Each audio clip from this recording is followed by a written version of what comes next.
Bonjour à toutes et à tous, nous nous retrouvons pour notre émission Votre question, ma réponse, avec aujourd'hui la question de Mélissa qui porte sur la solitude, le sentiment de solitude. Pourquoi suis-je si seul? Pourquoi je n'arrive pas à rencontrer des personnes? Alors on peut parler d'amis, de couple, mais on parle de relations au sens large, de relations de haute intensité, c'est-à-dire qui sont fondées sur une reconnaissance mutuelle. Cette question, je peux l'adjoindre à celle de Jérôme, qui me dit très clairement pourquoi je n'ai pas d'amis. Et je peux aussi y associer toutes les questions qui m'ont été envoyées sur le thème là, du couple, où un grand nombre d'entre vous se posent la question de pourquoi suis-je là isolé de mon côté et n'arrive-je pas à rencontrer quelqu'un, à être en couple et donc à passer le stade simplement de la simple relation de surface. Alors, quand on voit la planète Terre avec ses milliards et milliards d'êtres humains, on peut trouver paradoxal le fait que grande partie d'entre eux se sentent si seuls, si isolés et éprouvent de telles difficultés eh bien, à en rencontrer d'autres. On pourrait se dire, mais avec une telle concentration dans des villes en particulier, où même les gens sont là, empilés les uns sur les autres, avec des fortes densités de population, comment se fait-il que l'on ne puisse pas se rencontrer, c'est-à-dire être face à l'autre dans le temps et dans l'espace, et puis donc là, interagir sur un mode amical ou amoureux. Alors bien sûr, aujourd'hui, je m'adresse à vous qui êtes des chercheurs de vérité, d'authenticité, d'unicité, et qui avez dépassé le stade de la rencontre superficielle ou qui repose sur des critères quantitatifs et non pas qualitatifs. Évidemment, on n'est pas dans le domaine des réseaux sociaux où on va accumuler des relations, on va compter le nombre de gens avec qui on interagit, mais en vérité, cette interaction, elle est purement formelle. Alors, si on déroule l'histoire d'un être humain, on voit qu'il y a en général, une certaine évolution dans sa capacité à rencontrer l'autre. Quand on prend jeunes enfants jusqu'à 6-7 ans, dans leur grande majorité, ils n'ont aucune difficulté à rencontrer l'autre. Vous les mettez dans un cours d'école ou un parc de jeux, de manière quasi immédiate, ils vont interagir spontanément avec les autres. Comment tu t'appelles, t'habites où, à quoi on va jouer ensemble, et puis on se tape dans le dos, on s'invente des jeux, on rigole ensemble, et on ne connaît pour autant rien de la vie de l'autre, et cette immédiateté de la rencontre, elle est là, elle est observable par tous et toutes. Tous les parents ont vu ça, ont vu leurs enfants eh bien, devenir amis, si je puis dire, avec des inconnus en quelques minutes. Alors, quand on prend des adultes, est-ce qu'ils sont capables de ça? Est-ce qu'ils sont capables de cette même spontanéité, d'être là, dans cette ouverture immédiate à l'autre, de jouer ensemble, de rire ensemble? Eh bien non. Tout ça, c'est un peu perdu. Ça s'est perdu dans quoi? Si on déroule le fil de l'existence humaine, en particulier dans celles et ceux qui aujourd'hui éprouvent on va dire des difficultés relationnelles, on peut observer qu'il y a un certain nombre de rencontres qui ont généré, comme dire, des stigmates, des fêlures, des blessures, des accroches, des tensions, et qui sont là résiduelles.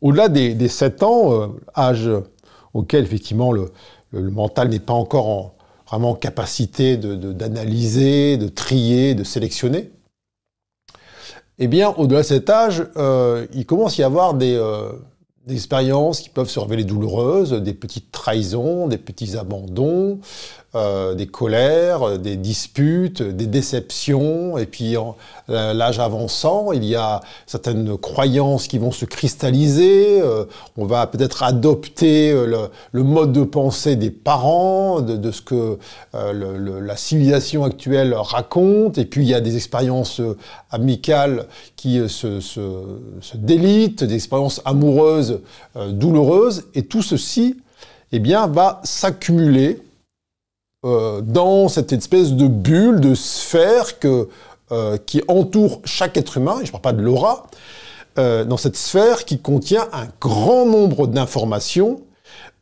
qui sont liées à toutes les expériences relationnelles qu'un être humain a. Alors avec toutes les difficultés, les écueils, et puis aussi parfois les ouvertures, mais tout ça figure dans une sphère qu'il transporte avec lui. Alors, souvent, il n'a pas conscience. Il a juste conscience de son apparence, de comment je suis habillé, est-ce que je suis assez souriant, est-ce que je suis avenant, est-ce que je suis, tiens, plutôt, je vais prendre un mode plutôt fermé, ou peu importe. Et donc, il se focalise sur son apparence directe, qui est perceptible par les 5 sens. Il va peut-être se parfumer, bien se coiffer, tout ce qu'on veut. Et il va oublier ou ignorer le fait que 99,9% des informations sont invisibles et ne sont pas préhensibles par les 5 sens. Et c'est tout ce qui circule dans cette sphère, cette bulle. Donc, tout être humain transporte avec lui son passé. Donc, l'ensemble des relations qu'il a connues dans le passé, depuis sa plus tendre enfance jusqu'à aujourd'hui, sont là avec lui présentes.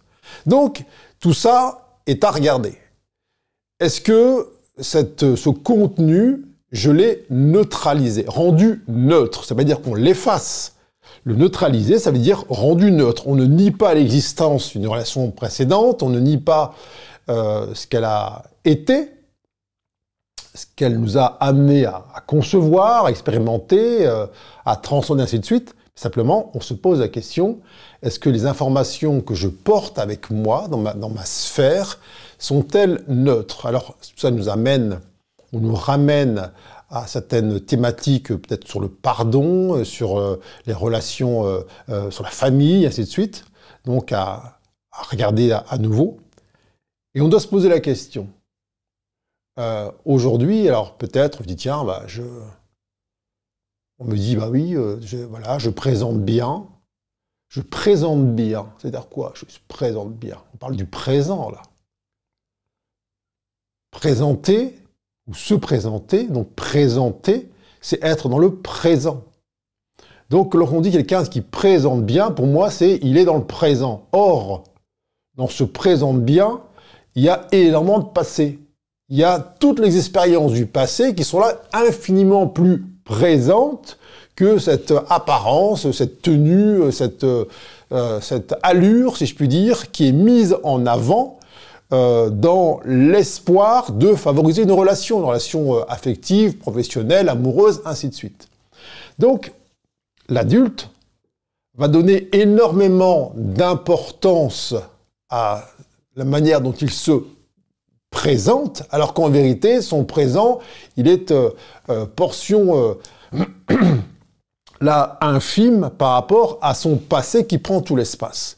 Donc, là, vous devez vous poser la question et avoir dit, tiens, est-ce que je suis, moi, dans un acte de présence, dans cette humanité, ou est-ce que je suis entouré dans toute cette sphère qu'il a autour de moi, d'informations qui tiennent à mon passé, aux difficultés que j'ai pu avoir dans la relation, à toutes mes déceptions, à tout ce que j'ai vécu dans l'interaction avec les autres, et que si effectivement je ne les ai pas neutralisés, eh bien, tout ce que je souhaite, c'est de ne pas les revivre. Donc je ne veux surtout pas que viennent à moi des personnes qui pourraient me faire revivre les mêmes sensations douloureuses liées eh bien, aux interactions qui peuvent survenir dans l'existence. C'est dans ça que le fait de réexaminer les relations que vous avez pu avoir dans le passé et d'y donner du sens, de la hauteur, encore une fois, je ne dis pas qu'il s'agit de les effacer ou les oublier, simplement de les rendre neutres, qu'elles ne soient plus comme en interposition, comme des barrières entre vous et l'autre. L'écueil, c'est que mais souvent, les gens n'ont pas conscience de ces informations. Elles ont l'impression que si elles présentent bien, eh bien, ce sera suffisant. Or, tout être humain est en capacité de sentir ça, de sentir ce qu'émane l'autre. C'est-à-dire, ils vont vous dire, tiens, un tel, je le sens pas. Ah, je sais pas pourquoi, je le sens pas. Et donc, ça n'a rien à voir avec l'apparence. C'est cette faculté qu'a chaque être humain de lire de manière subtile et intuitive, alors à plus ou moins haut degré, les informations qui sont contenues dans cette sphère. Donc vous devez vous poser la question, entre mon âme d'enfant, où effectivement je n'avais pas de difficulté à 4, 5 ou 6 ans à entrer en relation avec l'autre, où je ne me souciais pas d'être présentable ou de bien présenter, que s'est-il passé là jusqu'à aujourd'hui? Est-ce que j'ai soldé, est-ce que j'ai neutralisé les relations dans lesquelles ou au sein desquelles j'ai pu éprouver la douleur, la souffrance, la difficulté, des sentiments divers et variés qui ont pu rester comme là, engrammés, enquistés, sclérosés, et qui donc, que je le vois ou pas, figurent dans la bulle qui m'entoure et sont en quelque sorte le premier signal, le premier message que j'envoie à autrui avant même de dire bonjour. Donc ça, c'est fondamental. Ensuite, dans les questions qui sont posées, sur la solitude, sur la rencontre avec l'autre, amoureuse ou affective, il y a très souvent l'émission d'une volonté. Je veux ou je voudrais rencontrer quelqu'un, je veux rencontrer des amis, je veux rencontrer des gens, je ne veux plus être seul, je veux quelque chose. Alors, cette volonté, est-ce qu'elle est omnidirectionnelle? Alors, peut-être que la tête se dit ça, oui, peu importe qui, je veux rencontrer quelqu'un. Non. Vous ne voulez pas rencontrer n'importe qui. Vous voulez quelqu'un qui ait de l'importance. Si vous vouliez rencontrer n'importe qui, eh bien, effectivement, le premier venu, eh bien, vous comblerez en quelque sorte. Or là, cette volonté, elle doit se frayer un chemin. Elle se fraye un chemin à travers quoi? À travers cette forêt historique de rencontres et de relations précédentes, avec une certaine forme de pesanteur, de difficulté, de densité, et donc cette volonté de rencontrer quelqu'un ou de rencontrer certains types d'amis, eh bien, elle est dirigée, que ce soit conscient ou pas conscient. Elle est dirigée dans une voie à l'exclusion de toutes les autres. Ça veut dire quoi? Ça veut dire que c'est comme une sorte de petite lucarne qui est dans votre sphère, votre bulle. Mais cette lucarne-là, elle se dirige vers quelqu'un ou quelqu'une. Même si il n'y a pas de visage sur la personne, vous émettez une volonté en direction de quelqu'un.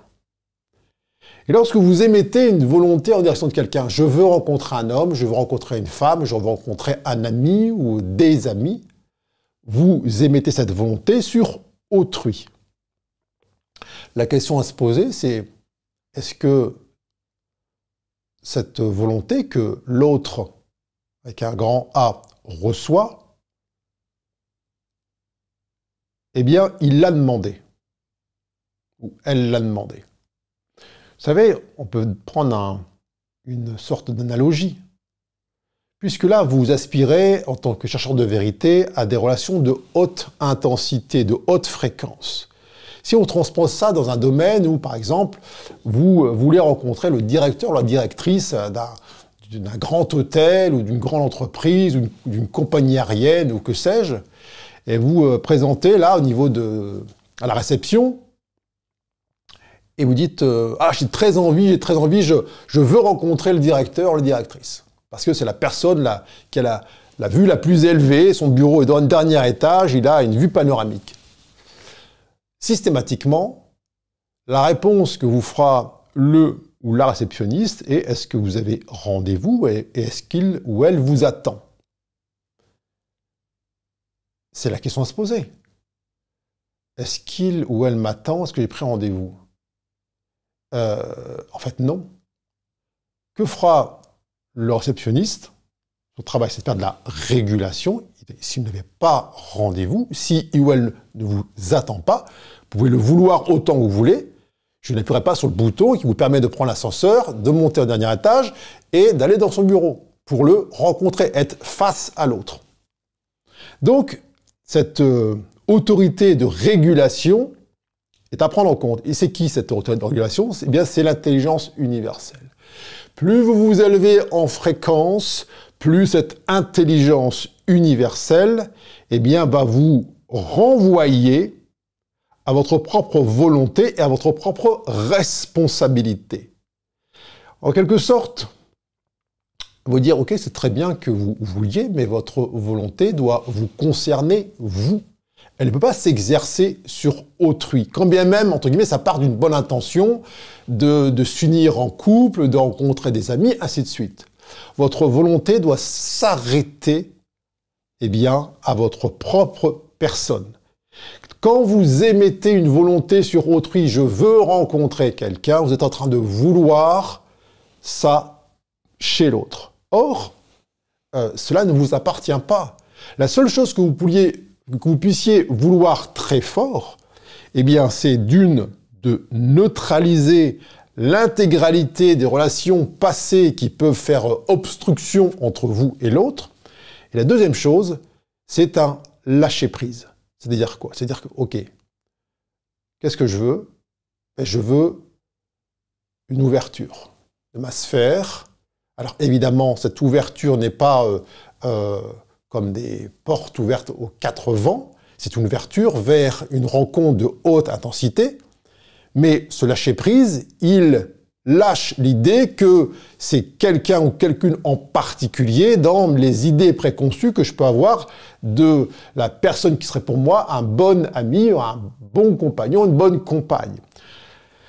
Et là, souvent, on rencontre une difficulté parce que le mental dit, mais si je lâche prise, si j'arrête de vouloir, je vais rester tout seul. Je vais être dans mon coin, isolé, pas d'amis, pas d'amoureux, ainsi de suite.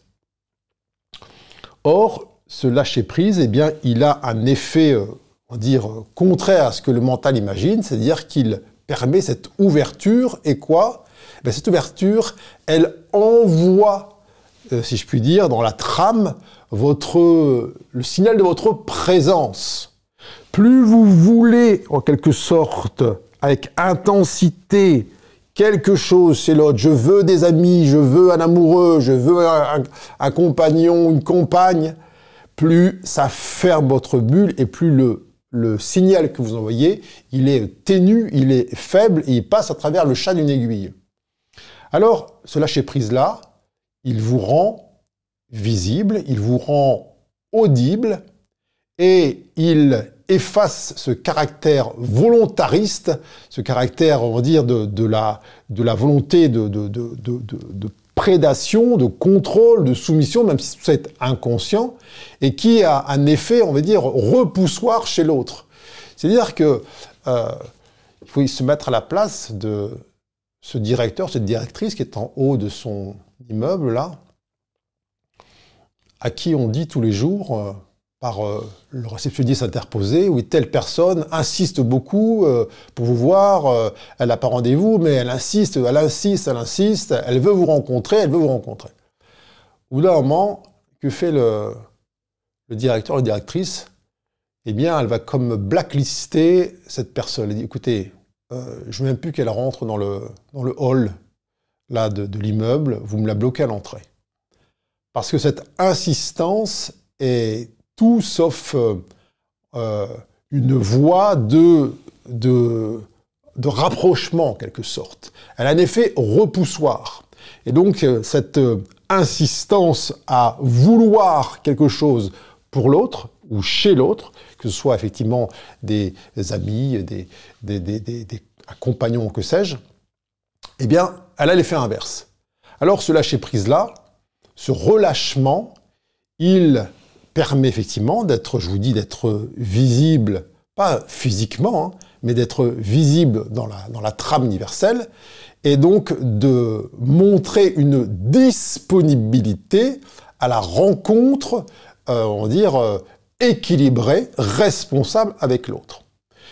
Et ça peut paraître anodin, mais ça ne l'est pas, parce qu'il faut voir l'intensité ou l'acharnement avec lequel un grand nombre d'êtres humains bataillent pour apparaître dans le champ de l'autre.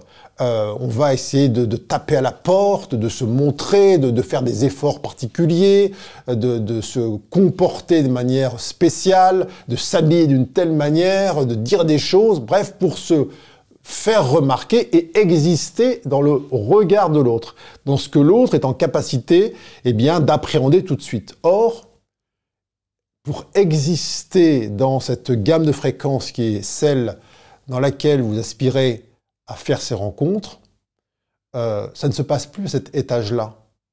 Donc, si effectivement vous avez tel ou tel type de vêtements, de comportement, ainsi de suite, c'est un détail, c'est un bonus au mieux, mais ce n'est en aucun cas un moyen.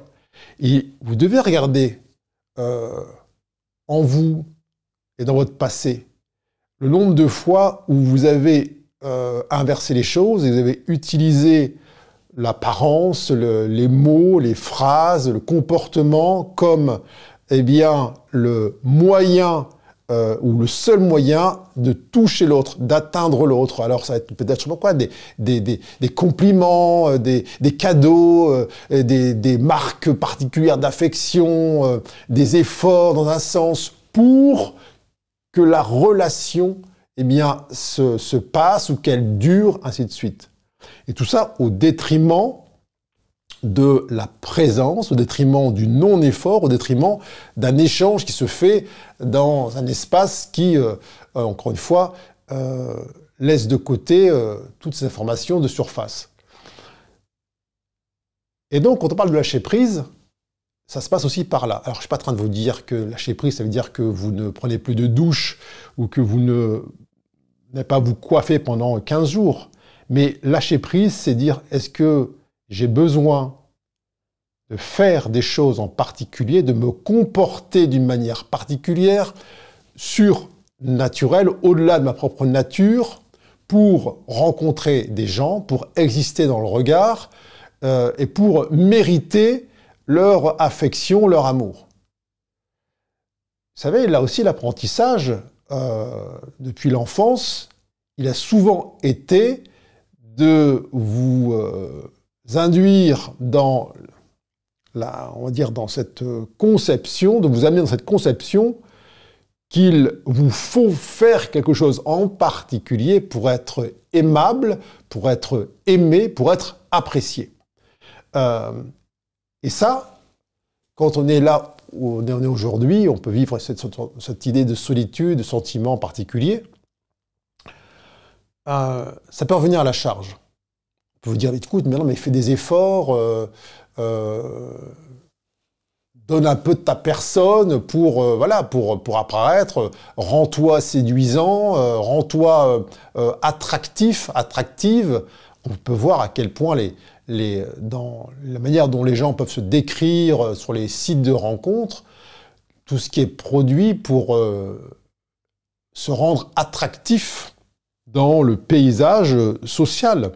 Mais tout ça n'a aucune existence réelle et certainement pas dans la gamme de fréquences dans laquelle vous aspirez à faire ces rencontres. Tout ça doit être lâché. Et donc, quand on parle de lâcher prise, on insiste bien là-dessus. Il y a lâcher prise sur, effectivement, l'ensemble des relations passées qui ont pu laisser des traces qui ne sont pas neutres. Il y a lâcher prise sur la volonté qu'on va émettre vis-à-vis de l'autre de l'amener dans notre cercle relationnel, je veux rencontrer l'autre, je veux être avec lui, je veux qu'il ou elle comble ma sensation de manque, de carence, de solitude.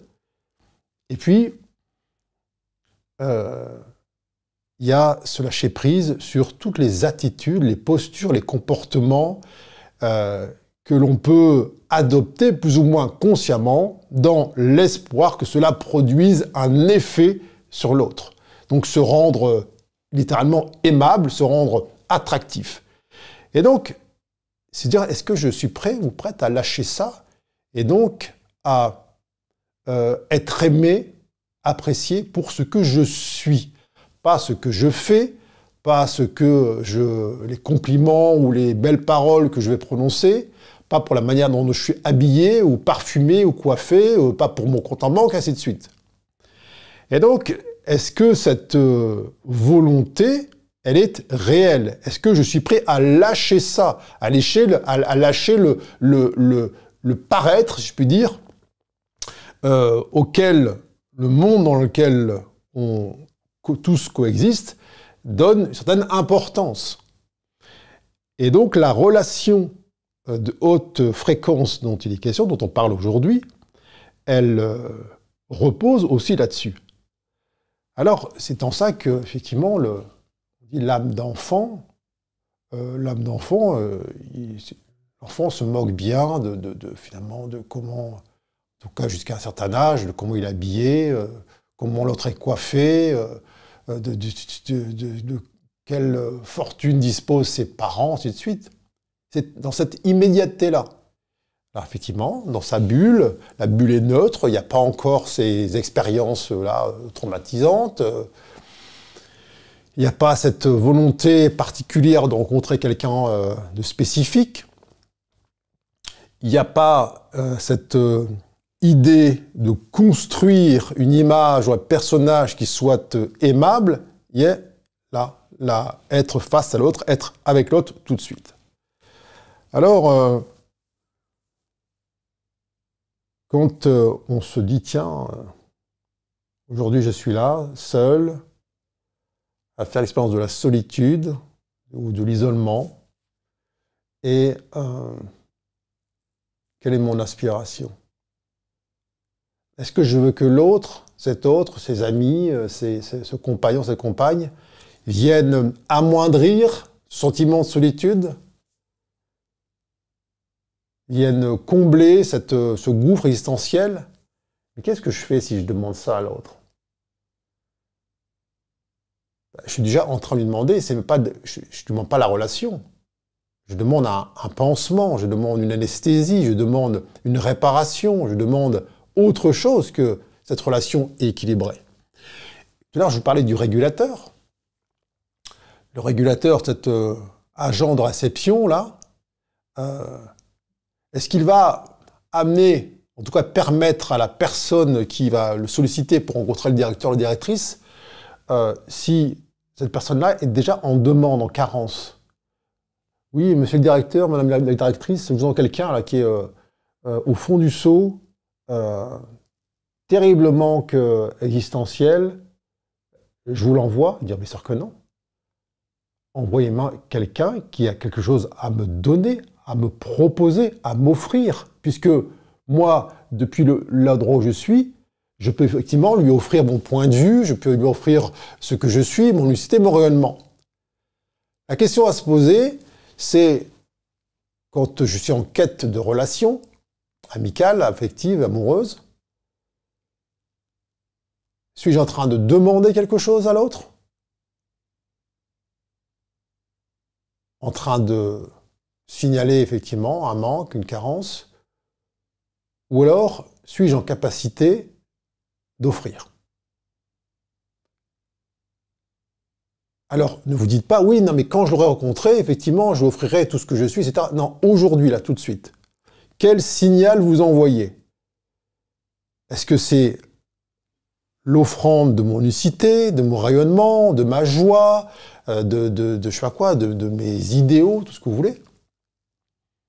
Ou alors, pour l'instant, ce que vous avez à donner, c'est une douleur, un manque, une carence. Alors, vous allez effectivement pouvoir attirer à vous des personnes qui sont sensibles à ça et qui, depuis leur élan sauveur, vont venir effectivement comme appliquer un cataplasme sur la partie en souffrance.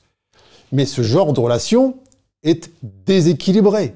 Il y a, entre guillemets, une personne en souffrance et puis un sauveur. Et donc, tôt ou tard, eh bien, lorsque l'un des deux ne remplit plus sa fonction, eh bien, ça se délite. Et vous avez peut-être fait l'expérience de ce genre de relation. Et là, on parle effectivement de relations de haute fréquence. Et donc, il faut être lucide sur ce que l'on est en capacité aujourd'hui, eh bien, de présenter à l'autre. Alors, c'est pas dire pour autant que, ce faisant, on doit dire, bah, tiens, je dois attendre d'être complètement rayonnant ou rayonnante ou pleine de joie de vivre pour rencontrer l'autre. Non, il faut être lucide tout de suite, en se disant, tiens, ne suis-je pas là en train déjà de demander à l'autre, par avance, quel qu'il soit, quelle qu'elle soit, de me soulager. Si vous avez besoin de soulagement, c'est pas chez autrui que vous allez le trouver. Là où vous êtes aujourd'hui, ce qui vous est demandé, c'est de prendre soin des parties en souffrance qui viennent du passé et qui n'ont pas encore été alimentées, qui n'ont pas encore été honorées, qui n'ont pas encore été ressourcées par votre propre conscience. Si vous venez avec tout votre passé là dans la relation, vous ne pourrez pas y être présent. Et donc, c'est peut-être là difficile à entendre, mais il y a cette œuvre alchimique à réaliser en vous, au préalable, et qui demande, en tout cas qui nécessite un examen méticuleux de ce que vous portez comme information dans cette sphère qui vous environne. Parce que, ne vous méprenez pas, tout le monde peut la sentir, la percevoir, cette sphère. Ça ne veut pas dire que c'est parce que les gens ne vont pas en parler, ne vont pas la commenter ou la décrire, qu'elle n'est pas perçue de manière intuitive. Et donc, dans cette idée des rencontres fortuites, c'est le fruit du hasard, il n'y a pas de hasard ou de caractère fortuit. Il y a cette intelligence universelle, cet agent de régulation, qui va mettre en relation systématiquement des êtres qui ont, en quelque sorte, qui vont vibrer à la même fréquence. Ça veut dire que si vous avez franchi des strates expérientielles et qu'aujourd'hui, eh bien, votre souhait, votre volonté est de partager votre présence, votre unicité, avec d'autres, ça suppose que vous soyez en capacité de le faire. Donc, c'est toujours votre volonté la plus élevée qui est honorée. Si aujourd'hui, vous tenez à votre passé, vous tenez à sélectionner qui va se présenter devant vous, vous tenez tout de même à certaines façons d'apparaître dans ce monde, vous voulez être considéré ou vu ou perçu de telle ou telle manière, eh bien, toute cette volonté-là, tout ce que vous allez conserver, garder, va en quelque sorte s'opposer à une volonté supérieure qui est de rencontrer l'autre dans l'immédiateté, dans l'instant, dans l'authenticité, là qui est dans le firmament, on va dire, des rencontres. Alors, ce questionnement-là, il doit avoir lieu en amont. Je peux parfaitement entendre cette souffrance que certaines décrivent sur la solitude, sur le sentiment de solitude, pourquoi je rencontre personne. Et lorsque l'on regarde les sphères, les bulles là, qui contiennent les informations qui entourent ces personnes-là, on y voit une grande quantité d'informations, on va dire, contradictoires, donc qui disent certaines choses et leur contraire, donc qui ne veulent plus de certains types de rencontre, en interaction, de ça j'en veux plus, ça j'en veux plus, j'en veux plus, j'en veux plus, et maintenant je veux ça, je veux des amis gentils, je veux un compagnon, une compagne qui se comporte de telle manière avec moi.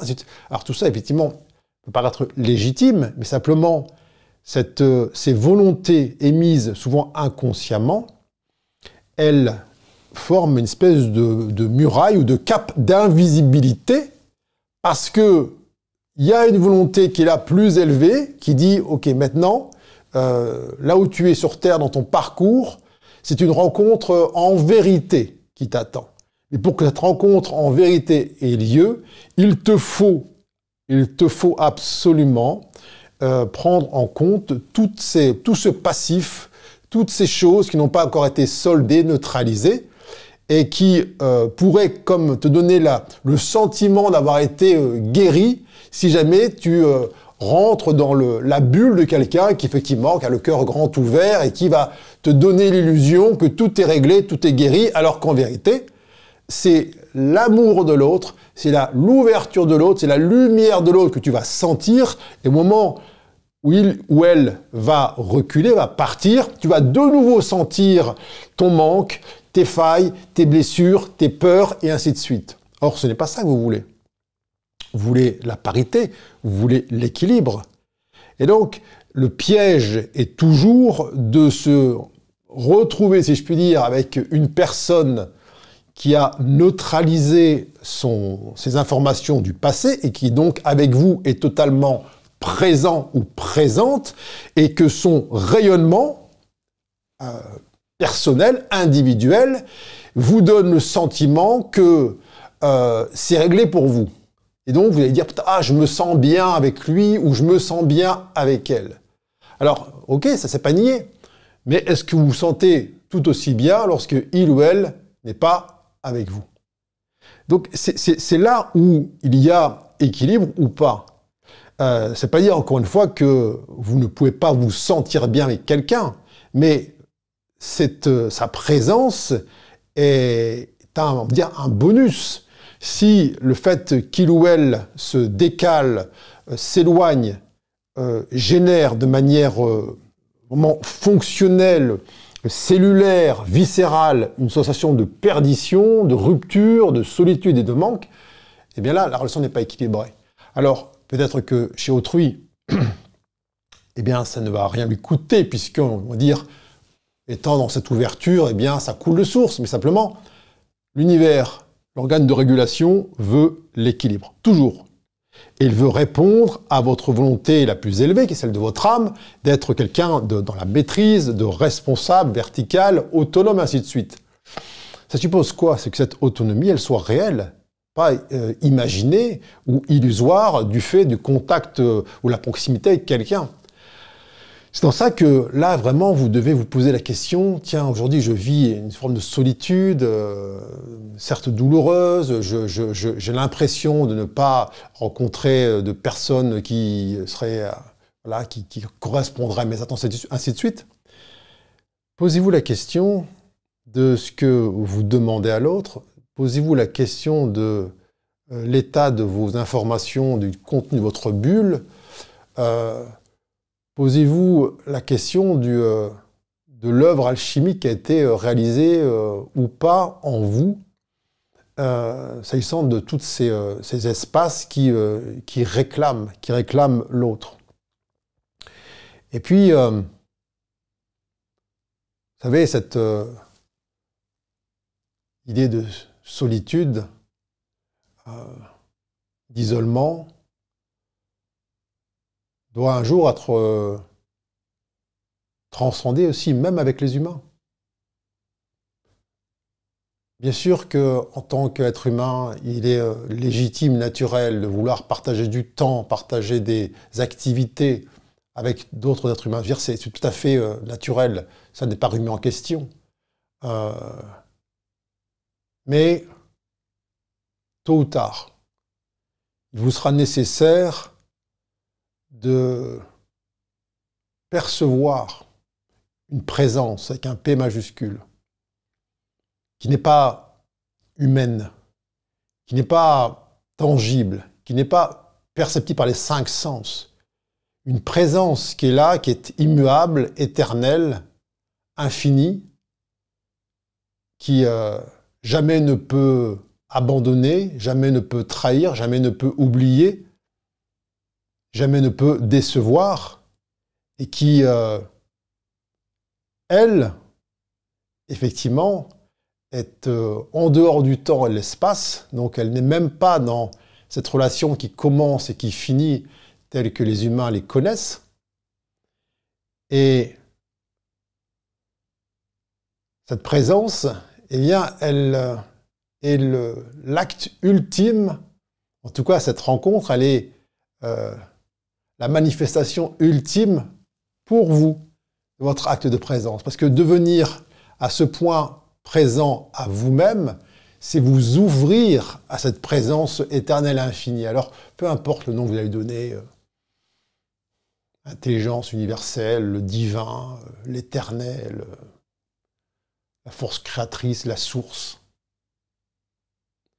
Tant que vous ne serez pas dans cette relation avec cette force, avec cette source, demeurera en vous un sentiment de solitude. Vous pourrez être avec les amis les plus affectueux, les partenaires les plus aimants. Eh bien, il demeurera toujours une partie en vous qui se sent seule, se sent incomprise, se sent méconnue, se sent oubliée, tant que vous n'aurez pas reconnu une présence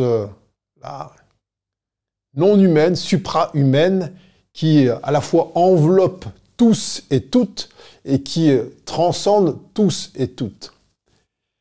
C'est à cet instant-là précis, à ce moment-là précis, que le sentiment de solitude est dissous de manière définitive.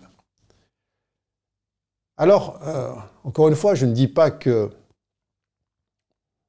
aspirer à des relations humaines de haute fréquence, partager vos idéaux, partager du temps avec des personnes qui regardent dans la même direction que vous, n'a pas tout son intérêt.